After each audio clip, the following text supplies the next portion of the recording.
আমাদের জানা মতে হিউজ টাকা পয়সা আছে ক্যাম্পাসের এই টাকা পয়সাগুলো যায় কই? এরা সময় দিচ্ছে, মানে মূলা দেখানো যেটাকে বলে, সময় দিয়ে যাচ্ছে যে 2 মাস 4 মাস 1 মাস এমন করে ঘুরতেই আছে। এরা তো কোনো নির্দিষ্ট সময় আমাদের দিচ্ছে না, যে বলবে তো যে কাজটা তো শুরু করবে। আমাদের চোখের সামনে কোনো কাজ দৃশ্যমান না। আমরা শুনছি যে কাজ হচ্ছে, চলছে, ক্যাম্পাস হয়ে গেছে, কিন্তু ক্যাম্পাসের ওইখানে ছাগলে ঘাস খায়। আমরা এখানে অবস্থান করছি তার কারণ হচ্ছে গিয়ে ইউজিসিতে আগে অনেকবার হচ্ছে আমাদের আবেদন বলা হোক বা প্রশাসনিকভাবে যাই বলা হোক, এটা জানানো হয়েছে যে আমাদের ক্যাম্পাসের কাজটা যেন শুরু করা হয়, কিন্তু সেটা তারা প্রথমে করে নাই। এটা বছরের পর বছর চলছে। লাস্ট টাইম থেকে আমরা হচ্ছে দাবি জানিয়েছি যে আর্মির হাতে কাজ হস্তান্তর করা হোক, যেহেতু তাদের মধ্যে আমাদের জানার মধ্যে বাটপাড়ি কম আছে, মারামারি কম আছে, যে টাকা মারা খাবে না, ব্যাপারটা এরকম। এরা হস্তান্তরের জন্য আমরা আবেদন জানাচ্ছি অনেকদিন ধরে। এরা সময় দিচ্ছে, মানে মূলা দেখানো যেটাকে বলে, সময় দিয়ে যাচ্ছে যে 2 মাস 4 মাস 1 মাস এমন করে ঘুরতেই আছে। লাস্ট টাইম আমাদের 3 মাস সময় দিয়েছিল যে 3 মাসের মধ্যে তারা হস্তান্তরের যা করার এটা করে ফেলবে, হস্তান্তর করে দিবে।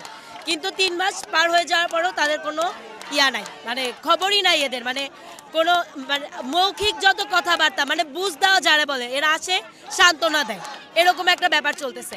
আর একটা দাবি হচ্ছে ক্যাম্পাস তো সময় সাপেক্ষ ব্যাপার, আজকে বললে কালকে হবে না।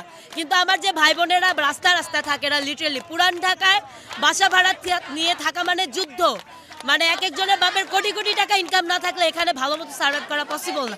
এই ছেলেমেয়েগুলো বাড়িওয়ালা থেকে, এলাকাবাসী থেকে, বিভিন্ন সময় বিভিন্ন জায়গা থেকে হেনস্থার শিকার হচ্ছে। আজকে এখানে হামলা হয়, কালকে সেখানে হামলা হয়। এদের নিরাপত্তা প্রশাসনও দেয় না, কেউ দেয় না। কে দিবে এটা নিরাপত্তা? তো আমরা চাই। আমাদের মূলত এখন যেটা একদম মেইন দাবি, সেটা হচ্ছে সেনাবাহিনীর হাতে হস্তান্তর করা হবে। আর অস্থায়ী আবাসনের ব্যবস্থা হলো এখনই করতে হবে। অস্থায়ী আবাসনের ব্যবস্থা করা খুব বেশি মানে ইসের ব্যাপার না, যে আমার বছর লাগবে এমন না, চাইলে এটা করা যায়। আর আমাদের জানা মতে হিউজ টাকা পয়সা আছে ক্যাম্পাসের এই টাকা পয়সাগুলো যায় কই? প্রত্যেকবারই তো একটা না একটা করে টাকা পয়সা নিয়ে আসে। এগুলো ইউজিসি কেন কন্ট্রোল করছে না? আমার মনে হয় নতুন ক্যাম্পাস যেটা হবে সেখানে তো আমাদের হল আসবেই। তার আগে যদি হচ্ছে এখানে ব্যবস্থাগুলো করে তাহলে এটা ভালো হয় আমাদের জন্য। আর নতুন ক্যাম্পাসে হল হবে এটা স্বাভাবিক, কিন্তু সেটা কবে হবে তার তো কোনো ঠিক নাই। এরা তো কোনো নির্দিষ্ট সময় আমাদের দিচ্ছে না, যে বলবে তো যে কাজটা তো শুরু করবে। আমাদের চোখের সামনে কোনো কাজ দৃশ্যমান না। আমরা শুনছি যে কাজ হচ্ছে, চলছে, ক্যাম্পাস হয়ে গেছে, কিন্তু ক্যাম্পাসের ওইখানে ছাগলে ঘাস খায়। ব্যাপারটা হচ্ছে এরকম। আমাদের দাবি হচ্ছে আমাদের নতুন ক্যাম্পাসের কাজ দ্রুত শুরু করুক। আমাদের তার আগে অস্থায়ী আবাসন হলেও যেন আমাদের ছেলেদের মেয়েদের আবাসনের ব্যবস্থা করে, এটাই দাবি।